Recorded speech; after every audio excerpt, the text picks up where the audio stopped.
আল্লাহর এক বান্দা ছিল নামাজের সিজদায়। আল্লাহ ডাক দিয়ে বলে, বান্দা, তুই যতই নামাজ পড় আর যতই সিজদা কর, তোর ঠিকানা জাহান্নাম। এ কথা শুনে বান্দাটি বলতেছে, আলহামদুলিল্লাহ। আল্লাহ বলে, এই বান্দা, জাহান্নামের কথা শুনে কেউ আলহামদুলিল্লাহ কয়? বান্দা বলে, আল্লাহ, জাহান্নামের মালিকও তুমি, জান্নাতের মালিকও তুমি। তুমি আল্লাহ যদি খুশি হয়ে আমাকে জাহান্নামও দাও, আমার আপত্তি করার কোনো অধিকার নেই।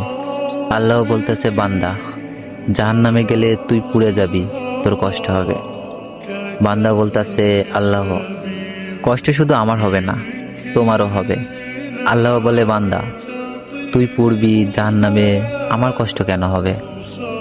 বান্দা বলে, আল্লাহ, মায়ের কোলে সন্তান যদি পানিতে পড়ে যায়, তাহলে দুনিয়ার কোনো মাই যেমন দূরে দাঁড়িয়ে থাকতে পারে না, দৌড়ে গিয়ে বাচ্চাকে কোলে নেয়, আমার বিশ্বাস ওই মায়ের চেয়ে কোটি কোটি গুণ দয়া তোমার বেশি। আমাকে জাহান্নাম দিলে তুমিও আল্লাহ শান্তি পাবে না। আল্লাহ বলে, বান্দা, এই দলিল তুই কই পাইলি?